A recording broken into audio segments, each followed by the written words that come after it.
Assalamu alaikum dear students. So today's topic is combustion and flame part 5 class 8th. Yesterday we were reading about calorific value, what's calorific value and how we can judge the efficiency of a fuel. And we also started that the burning of fuels leads to harmful products. And in that I told you that the carbon fuels like wood, coal, petroleum, when they burn, they release unburned carbon particles. These unburned carbon particles, I have written this here, these unburned carbon particles, they cause respiratory diseases like asthma, दमे की बीमारी. जब हम लेते हैं lungs में, जब हम इनहेल ऑक्सीजन करते हैं या हवा एयर करते हैं इनहेल, तो उसके साथ ही हमारे जो प्लूटेंट्स हैं अनबर्न कार्बन पार्टिकल्स वो हमारे लंग्स में चले जाते हैं. तो that causes different types of respiratory disease. One of them is asthma. ठीक है ना. अब ऐसे इनकम्प्लीट कंबशन ऑफ दीज, अगर इनकम्प्लीट कंबशन हो जाए, incomplete combustion of these fuels, incomplete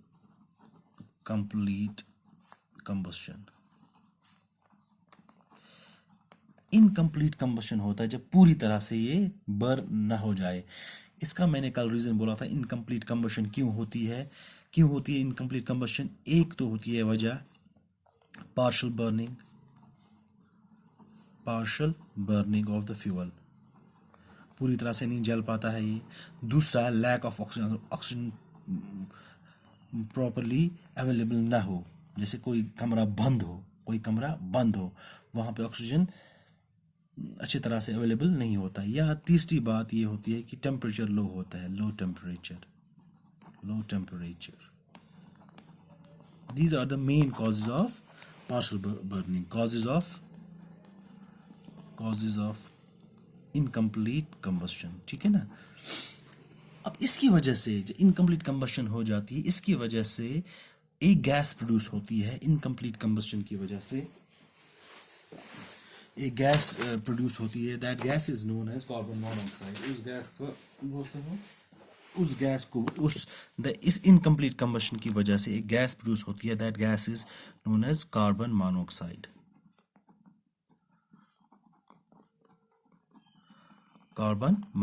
CO. इसमें एक मॉलिक्यूल कार्बन का है, एक ऑक्सीजन का है. कार्बन डाइऑक्साइड में there is one molecule of carbon and 2 molecules of oxygen. Carbon monoxide gas ये बहुत ही poisonous, very poisonous gas. It's a poisonous gas. अब जब बर्न होता है, जैसे क्लोज्ड रूम में बर्न होता है, या ये ऑक्सीजन अवेलेबल यहाँ पे नहीं हो अच्छे से, तो क्या प्रोड्यूस होता है वहाँ पे कार्बन मोनोऑक्साइड. जैसे हमारे व्हीकल्स, ऑटोमोबाइल्स में वहाँ पे इनकम्प्लीट कंबशन हो जाती है. वहाँ आप देखोगे वहाँ पे जो धुआं ज़्यादा निकलता है, गाड़ियों से निकलता है धुआं, तो वहाँ पे कौन सी गैस प्रोड्यूस होती है. That's carbon monoxide. यही कार्बन मोनोऑक्साइड इसकी एफिनिटी है, ये मैंने आपको पहले भी बोला था, हीमोग्लोबिन के साथ इसकी एफिनिटी बहुत है. Affinity with haemoglobin. ये क्या करता है काम कार्बन मोनोऑक्साइड, ये रिप्लेस करता है ऑक्सीजन को, और खुद हीमोग्लोबिन के साथ मिल जाता है. एंड इट कॉजेज, इससे क्या होता है, ऑक्सीजन डेफिशिएंट, हमारा जो ब्लड है वो ऑक्सीजन डेफिशिएंट हो जाता है. इससे क्या होता है, आहिस्ता आहिस्ता बहुत सारी प्रॉब्लम्स हो जाती है. वोमिटिंग स्टार्ट हो, डिजीनेस, हेडेक्स. तो अल्लाह ना करे, it's at times very fatal. ये इससे डेथ भी हो सकती है. It will also cause death, इससे मौत भी हो सकती है. ये आपने कभी सुना भी होगा, न्यूज़पेपर्स में पढ़ा होगा कि फलानी जगह एक कमरे में गैस चल रहा था, जो हीटिंग गैस हम यूज़ करते हैं ड्यूरिंग विंटर्स. तो कमरा बंद था, तो वहाँ पे फलानी 2 लोग मर गए या 3 लोग मर गए.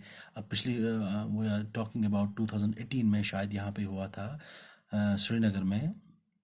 वहाँ पे वो बेचारे आए थे, पेशेंट्स आए थे, कुफारा से ही आए थे. उनका पेशेंट एक था, जो अटेंडेंट पेशेंट एक था, वो एडमिट था हॉस्पिटल में. वो खुद पेशेंट, उन्होंने कमरा लिया था. अब वो कमरे में वो गर्मी कर रहे थे, तो रात को वो सोए थे खुद और उनके 2 बच्चे थे, वो खुद सोए थे, कमरा बंद था, वो गैस चल रहा था। अब जब गैस चल रहा था वहाँ पे इनकम्प्लीट कंबशन हो जाएगी। अब जब वहाँ पे ऑक्सीजन, जब खिड़कियाँ भी बंद थी, दरवाज़ा भी बंद था, ऑक्सीजन सप्लाई कट ऑफ हो गई। ऑक्सीजन सप्लाई जब कट ऑफ हो गई तो वहाँ पे प्रोड्यूस हो गई आहिस्ता आहिस्ता गैसेज, ये गैस कौन सी, poisonous gas, carbon monoxide gas. अब उससे क्या हो गया, जो पर्सन्स थे वो वहाँ पे जो थे पहले तो बेहोश हो गए, आहिस्ता आहिस्ता उसी के साथ में मर गए। अब जो ऑक्सीजन सप्लाई उनको नहीं मिली, जो ऑक्सीजन सप्लाई थी वो यूज़ हो गई जब वो गैस चल रही थी, क्योंकि जलने में भी ऑक्सीजन यूज़ होता है, वो ख़त्म हो गया। जब ऑक्सीजन ख़त्म हो गया तो आहिस्ता आहिस्ता जो कार्बन डाइऑक्साइड वहाँ पे बन गया वो उनके बॉडी में चला गया, वहाँ ऑक्सीजन सप्लाई कम हो गई तो वो मर गए। And it cause the carbon monoxide gas produced can kill person sleeping in that room. समझ आ गया? Carbon monoxide it can kill persons sleeping in that room। ठीक है ना? ठीक है। और कंबशन, जो ये कंबशन ऑफ फ्यूल्स है, ये और ही गैस प्रोड्यूस करते हैं। It they produce a gas carbon dioxide. Carbon dioxide भी प्रोड्यूस करते हैं। कार्बन मोनोऑक्साइड किया है, carbon monoxide and carbon dioxide, carbon dioxide. ठीक है। अब कार्बन डाइऑक्साइड आपको पता ही है, हमारा अगर देखेंगे हमारे इन्वायरमेंट में कितना कार्बन डाइऑक्साइड है, ऑक्सीजन कितना है, ऑक्सीजन इज 21%। ठीक है ना?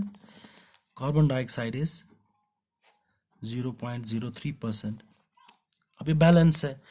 अब इसका बढ़ जाना, ये कैसे बढ़ जाता है? By burning of these fuels. अब ये बढ़ जाएगा, इट विल कॉज, ये आपने पढ़ा ही है, ये आपने पढ़ा है कि इट विल कॉज, जब ये रिलीज होगा ज्यादा, it will cause increase concentration of carbon dioxide, will cause increased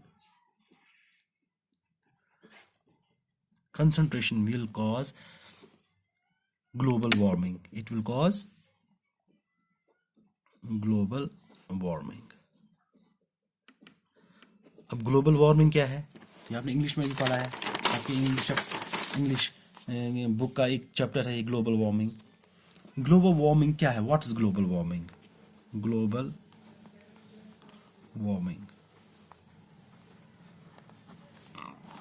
global warming is simply, it is a rise in the temperature of the atmosphere of the earth, अर्थ का जो temperature है वो rise होना। क्योंकि ये क्या करता है, ये जब सन रेज आती है ये हीट को क्या करता है, कैप्चर करता है ज़्यादा, ये उसको छोड़ता नहीं है। इससे जो टेम्परेचर होता है अर्थ का वो बढ़ जाता है। उसके बढ़ने से क्या होता है, this results in various effects. इसके बहुत सारे असरात हैं। एक असरात है इसका कि जो पोलर आइस है, जो पोल्स पे आपको पता है अर्थ है, दिस इज अर्थ, ये हमारा इस इक्वेटर है, ये पोल्स हैं, north pole and south pole. ठीक है ना? यहाँ पे जो पोल्स हैं they are covered with ice throughout the year. यहाँ पे आइस, ये आइस से कवर होते हैं। अब जब टेम्परेचर बढ़ गया, जब टेम्परेचर बढ़ गया इट विल स्टार्ट मेल्टिंग। जो पोलर आइस है, पोलर आइस, ये भी यहाँ से polar ice, polar ice will start melting। polar ice will start melting। ठीक है ना? इससे इसकी मेल्टिंग हो जाएगी। और जो कोस्टल एरियाज, जो वाटर लेवल है, वाटर लेवल क्या होगी, increase. Water level of oceans will increase, water level increase हो जाएगी। अब जो वहां से रहते हैं कोस्टल एरियाज, अब जो कोस्टल एरियाज लोग रहते हैं, कोस्टल एरियाज, वो क्या हो जाएंगे, submerged, they will get submerged. Coastal areas वो एरियाज होते हैं, जैसे अगर ये इफ दिस इज ओशन, अब जो यहाँ के किनारे किनारे लोग रहते हैं, दे आर कॉल्ड ये है कोस्ट, इसको कोस्ट बोलते हैं, जिसका किनारा होता है। कोस्टल एरियाज ये होते हैं जहाँ यहाँ से, जैसे फॉर एग्जांपल इंडिया में बहुत सारी स्टेट्स हैं, कोस्टल स्टेट्स हैं, जैसे वेस्ट बंगाल है, उड़ीसा है, ठीक है ना, गुजरात है, मुंबई है, जस्टी, मुंबई जस्टी एक्स्ट्रा एक्स्ट्रा, ऐसी बहुत सारी स्टेट्स हैं जो कोस्टल एरियाज है। यहाँ पे पानी की लेवल जब बढ़ेगी तो ये areas they will gate submerged, जो वहाँ से क्या होगा, सबमर्ज से बहुत सारी जिंदगियाँ ज़ाया हो जाएंगी। और बर्निंग ऑफ कोल जो है,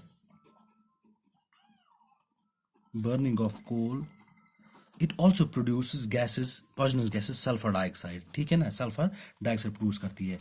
और पेट्रोलियम, जो पेट्रोल प्रोडक्ट्स जलते हैं, पेट्रोल जलता है गाड़ियों में, ऑटोमोबाइल्स में it produce nitrogen dioxide, sulphur dioxide, nitrogen dioxide.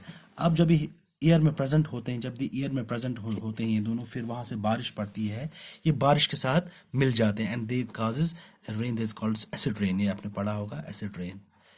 It's very करोजिव and harmful, it's very करोज and harmful.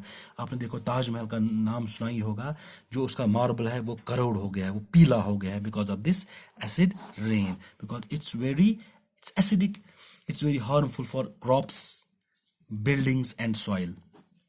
ये क्रॉप्स के लिए भी हार्मफुल है, बिल्डिंग्स के लिए भी, सॉइल के लिए भी। इससे सॉइल की फर्टिलिटी कम हो जाती है। That's all for today.